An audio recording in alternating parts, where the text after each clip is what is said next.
put.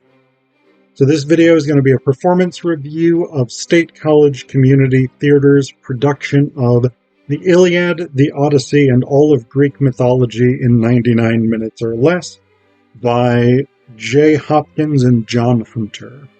So this production was directed by Tom McClary. So this is a really interesting play. It is a frantic kaleidoscope of shifting parts because it is performed by 5 actors playing around 130 distinct characters. Yes, 130 some distinct characters played by 5 actors. This in the cast list, which looks like this,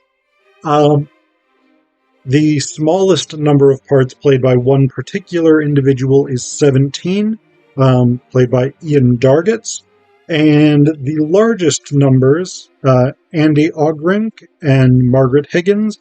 I apologize if I'm pronouncing any of these names wrong, by the way. They each play 30 different characters. And those characters each have their own distinct personalities, their own distinct approaches, things that make them unique. So, as an actor, it's got to be incredibly difficult to hold all of that in your head and figure out how to bring each of these characters to life. So, I'm going to talk a little bit more about the performance, but in terms of what the show actually is, it basically does what it says in the title. It takes us through a rough sketch of the Iliad by Homer, the Odyssey by Homer, and then, actually not all of, but large bunches of Greek mythology, including things from Hesiod's Theogony, for instance. Many of the tragic cycles, the Theban cycle, the Argive cycle, the Oresteia cycle, these different things, Jason and the Argonauts, all of this kind of stuff. So a lot of things are incorporated in there. And the way that this is done, the play exists in 2 halves. Each half begins with a sort of brief summary of a bunch of different mythological events, and these are done in different styles. So you've got like game shows, you've got talk shows. Most of these are based in shows, but not all of them. You've got dating shows, you've got sports pep talks, things like this. So you move through a bunch of different mythological stories very, very quickly in these opening sections. And they're typically done. So these are basic versions of the stories, but they're laced through with humor that's typically based in things like wordplay, situational irony, or characterizations that are caricatures, basically. So over-the-top portrayals of mythical figures. So the thing that I think is really, really interesting is the way that individual characters are created. Yes, there's some very generic characters. Like you get people in here who are listed as student, Greek soldier, locker room guy, suitor. So you get these very generic characters who are sort of supporting figures, but you also have more centralized performances. So, and these are approached in different ways. Some characters are developed because they have specific implements that they carry. So, for instance, Rob Arnold, who I've seen in other productions, I think he's an amazing actor. He's always hilarious. When Arnold plays Zeus, he wears this little gold sort of laurel leaves type crown. So that's the indicator of Zeus. Whereas when he's playing Achilles, he carries a Greek style helmet with him. So We get the same thing. Heidi Cole, for instance, one of her recurring characters who shows up over and over and over again is Aphrodite, and her symbol is a red feather boa. So this is one of the ways in which some of these characters distinguish themselves. Recurring characters can be identified by the implements that they carry. We also get some characters, particularly those played by Ogrink, Andy Ogrink, who have catchphrases. Probably the two most sort of distinct ones are Hermes, who uses as a catchphrase, "That's how I roll," and Diomedes, whose catchphrase is, "Diomedes rules!" And that was my vague impression of the performances. But you just got those lines used over and over and over again to signal those characters. Hermes definitely had implements as well. He had very sort of weird, like, 90s style glasses with, like, sharp angles, one side black plastic, the other side pink plastic. But Diomedes didn't really have a distinctive implement. He just carried his sword, but a lot of characters carried swords. So that Diomedes rules catchphrase really sort of made that character distinct.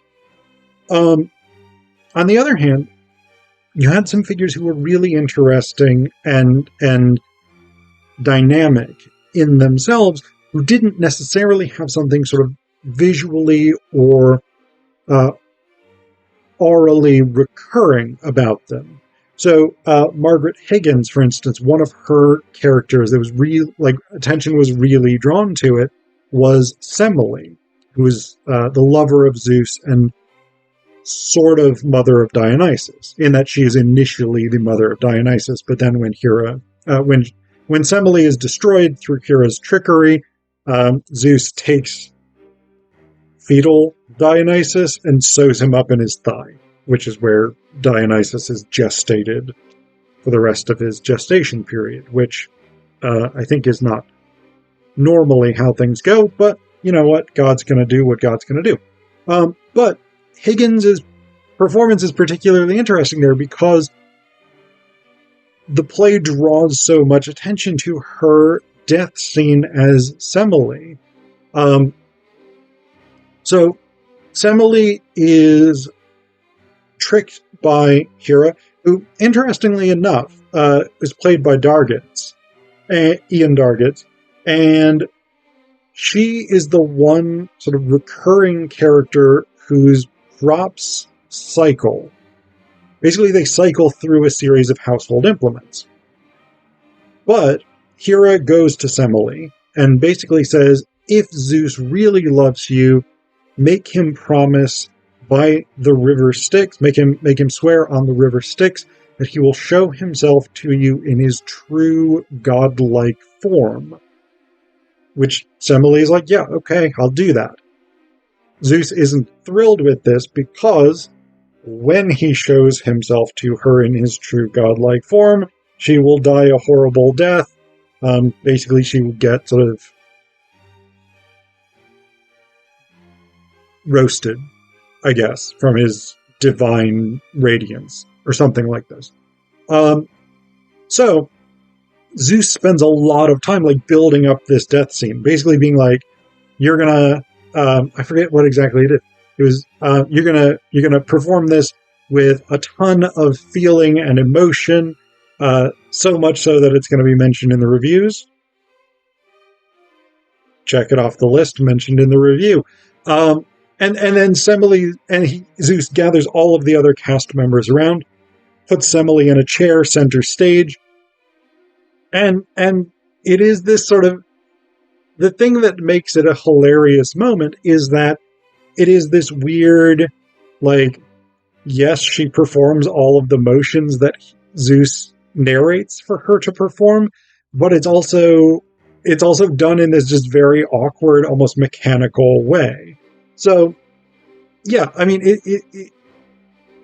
there are those characters that have their own sort of distinct recurring elements to them, but then there's also these characters that something about them particularly in maybe just one appearance, it draws attention to them. It makes them notable. The other thing that does happen that's distinctive with the characters is that in the second half, in Act 2, we move to the Odyssey rather than the Iliad, which is treated in Act 1. And Dargitz plays Odysseus. Odysseus is the only character who is on stage continually for a long period of time. Characters like Zeus, Hera, Hermes, Aphrodite, people like this do show back up. They are recurring characters, but they tend to be on for short periods of time, whereas Odysseus is on for a long time. He's on for much of Act 2 fairly continuously. And so that's a big change from the first to the second act. And it does reflect the kind of the differences between the Iliad and the Odyssey, because the Iliad is looking at a large cast of characters, whereas the Odyssey is really Odysseus' story. But that also kind of slows down the second half, because we've gone from this, again, really frenetic pace where actors are moving in and out of characters very, very quickly, and there's a lot of energy, a lot of quick shifting, to we have this stable core of a story, which really, it slows the pace down. And while the production was still really funny and really well acted, the second half definitely did feel slower. And I wonder about that, because, I mean, one of the things I was thinking about as I was watching this production is that as an actor, it's got to be incredibly difficult to keep up this frantic, continual changing of characters. And again, having to keep in your mind, how did these 30 different characters behave and things like that. So in some ways, slowing the second half down almost seems maybe like a necessity for the actors, so they can keep a little bit of their sanity, perhaps.